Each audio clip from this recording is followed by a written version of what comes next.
Fondranoy Keats is the founder and managing director of Amom Charity. He hails from Gondren, a village in Cameroon, West Africa. As a social entrepreneur, he was the 2006 recipient of the Greater Houston Business Ethics Scholarship Award for his work on Amom Charity.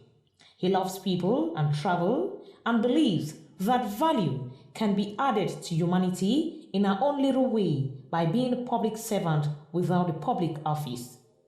His name, Amom, in Lamso means to be given, which syncs with the core beliefs of Amom Charity, a 501c organization that was founded in 2006 from an MBA ethics class project on corporate social responsibility with Dr. Michelle Sims, Associate Professor at the University of St. Thomas, Houston. Amom Charity's mission is to economically empower the people of Cameroon to meet with their daily challenges that require urgent intervention, provide solutions, and measurable results. To advance this mission, it has developed programs and partnerships in the following areas: healthcare services to the underprivileged, education of the youth, micro-lending to the poor.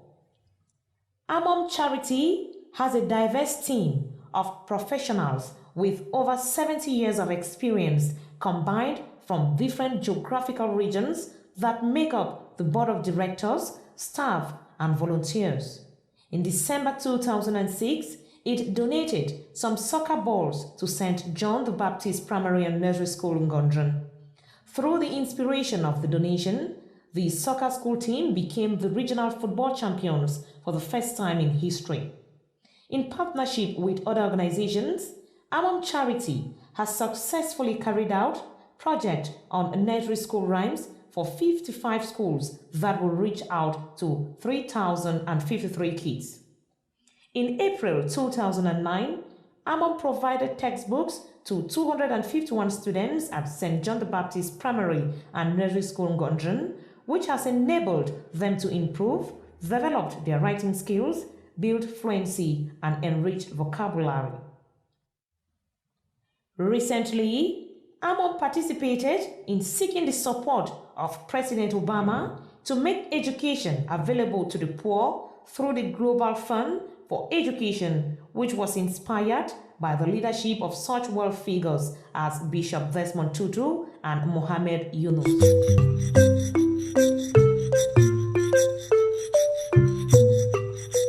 Amom Charity.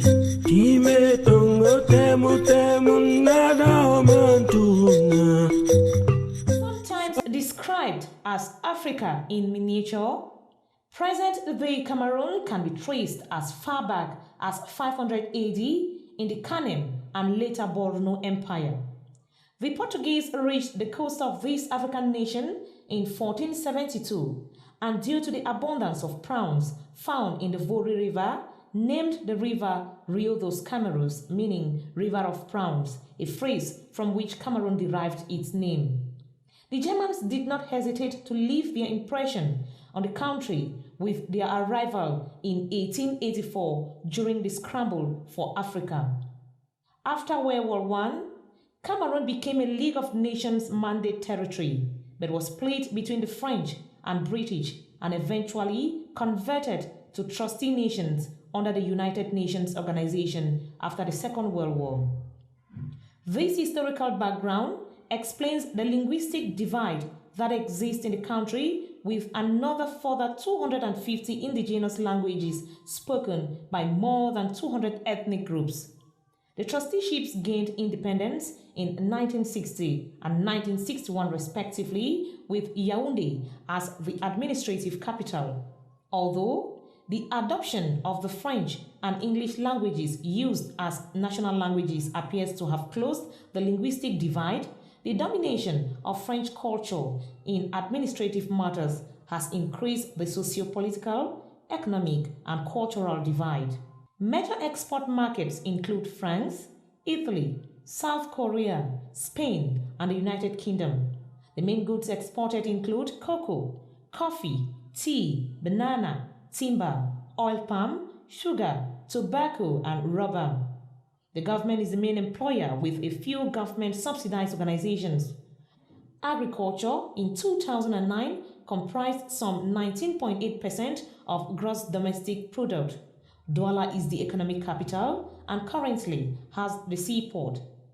Cameroon, a developing nation, has in the last couple of years stagnated on its development as evidenced by the lack of road infrastructure and other economic indicators after 50 years of independence.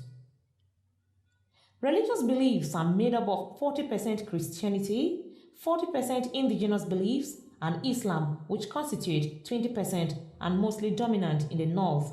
There is still a great need for equipping the few schools that exist and build more schools to help increase literacy. This is what a typical primary school looks like.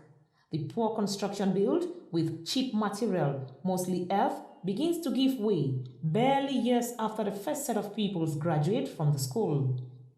Besides the dilapidation, the small classrooms and poverty in general within the community translate into lack of means to perform any rehabilitation of the schools years after its original construction. The children in these schools span 5 to 12 years old. The typical after-school life of children in rural settings include performing chores such as carrying water for drinking, cooking, cleaning, and laundry, fetching wood for cooking, cleaning around the house, farm work, and selling food or other items in the market. In some of the smaller rural communities, these activities are considered very important in supporting the family. These activities, however, have not only been reserved for after school, but are the life of the kids, especially girls. The boys are herders and hunters of animals and birds. The daily lives of adults are the same as described by those of the kids who learn after their parents. Healthcare is either non-existent or a distance removed from the locals. Many communities are not educated on basic first aid as in many. The few healthcare centers that exist are either understaffed, staffed with unqualified persons, or the equipments are either old or non-working.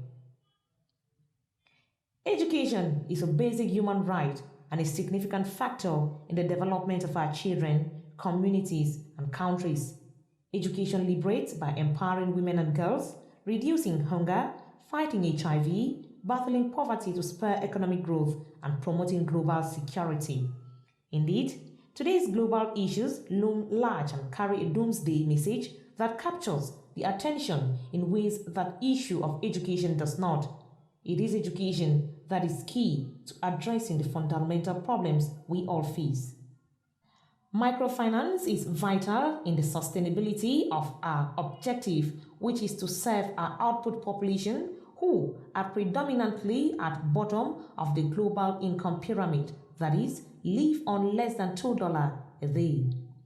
With over 35% unemployment rate in Cameroon, the mostly literate labor force, if given access to microfinance, will provide room for social stability, increase savings, and give a better chance for the underprivileged to have access to loans, which would, as a result, move them above the poverty line. Great potential characterizes the outlook of Cameroon this decade, with the IMF expecting the growth in sub-Saharan Africa to be 1% above global average.